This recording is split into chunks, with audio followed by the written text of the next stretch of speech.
What's up, everybody? It is me, the legendary Porpoise, and today I want to show you the second to last video in the Harmstead series. Now, this is episode 4, so without further ado, let's get on with the intro, on with the time lapse, and then eventually on to the walkthrough.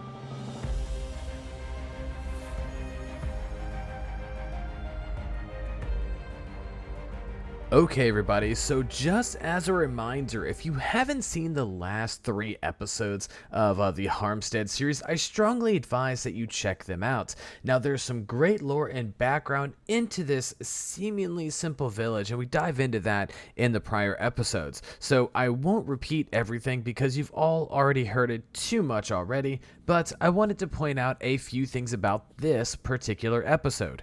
Now, in this episode, I focused on adding some necessary structures to this village. Now, we've already had houses and things like that, but there hasn't really been much production inside of this village. So, this video specifically includes a weaver's shop, a watermill, another house, and a large crop field of flax.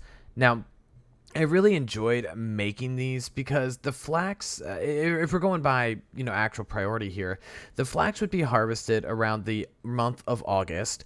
It would be ground in the watermill to break down the seeds and then spun using a loom. Now, that's a very generic way of putting it, but it does get the point across. Now, the buildings in this episode all coincide with that vital aspect of medieval nature and survival, and I believe it adds a great deal of realism to something small like the village of Harmstead. Now, the next episode will actually reflect the Daedric Shrine and a few smaller things, so don't be shocked if it's a little shorter of an episode and the content kind of has less in it. I just wanted to make you aware of that ahead of time.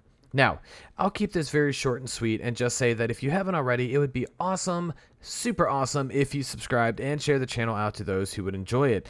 Now, there's been a bit of stagnation within the actual channel itself, and it is a common symptom of school time, life in general, things like that. But any activity within this channel does help YouTube tell others that we have something cool going on. It's all about that algorithm, so just giving a thumbs up and commenting can really go a long way. But that's all I have for now. I'll meet you again for the walkthrough. Enjoy the music, and I'll see you in a second.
Alright, everybody, so here we have the end of episode 3. You can see we have the little berry field here and the houses that we were currently working on. But across this little bridge, we have the newer ones. Let me shut these doors real quick. But I want to show y'all right off the field.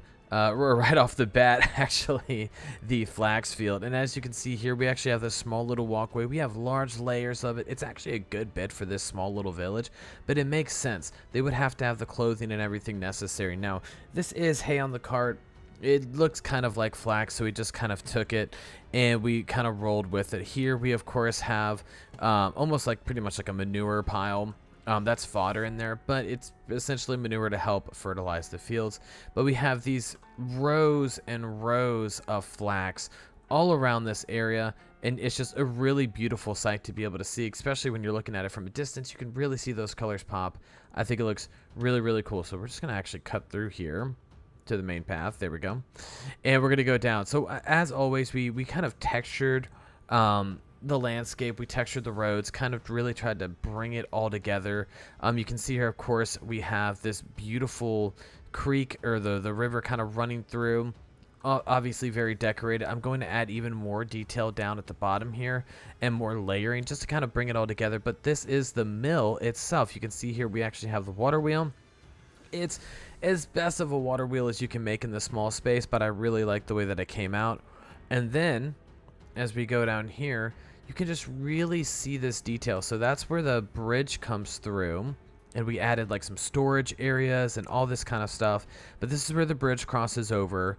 It kind of stopped like right here, and I added all this additional detail. So, you know, you can see here we have this like broken down, kind of, you know, in need of repair, sheltered area. I really like the way this came out, using the stairs and the wood to really kind of make it look like it's old and beat down. If you go up here, we have this small little pathway cutting through right here along the stone wall. And then down here, of course, we have the house and the mill. But once again, the mill is really cool. So we're going to go inside the first floor.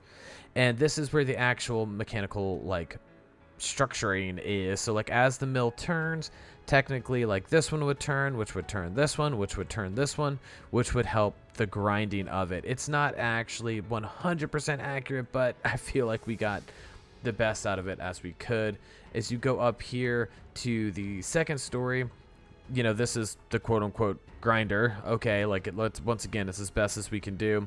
And this is supposed to be like some flax and stuff like that, kind of already bundled up. We have the opening here where it would spill out and you could collect it. It's a cramped space. We did what we could, you know, obviously just use your imagination on it, but I still think it's a pretty cool build. Over here on the side of the house, we actually have some clothes, we have some storage, just some simple stuff. I mean, you know, once again, this is all about making this village come alive, really making it work out. We have some details here going along the water. As you can see, like, there's a big difference between this over here and then this right here. And I plan on decorating a good bit just like that, having it very full of nature. So you'll definitely see that once you explore the world. Now, this is the first house. Now, I have to give a shout out to Dreaming. He is a community member, and he came in and actually built this. The only thing I added, I think, was like this wood support, and I think I helped him out a little bit in the bedroom. But for the most part, 99% of this was done by him. I love the way this came out. I really do. I think it came out just fantastic. He did a great job on this, and yeah, it was really good to have it. But this is the bedroom. So, yeah, really cool, simple, right? But it really works out, and considering that this is a very basic square home, I really think this bedroom shines through. It just looks really beautiful at the end of it all. But yeah, absolutely fantastic build by Dreaming, not Dream, that's a different guy, but Dreaming. He did a fantastic job on the kitchen, on the bedroom, this partition, everything. He kept the Harmstead theme, and that is what matters most. So kudos to him. Now on the back side here, we do have some crops. I believe this is beetroot. Yep, it's beetroot. And it definitely looks really good here. They have their own little farm. Not much, but a little bit. This is obviously episode 1.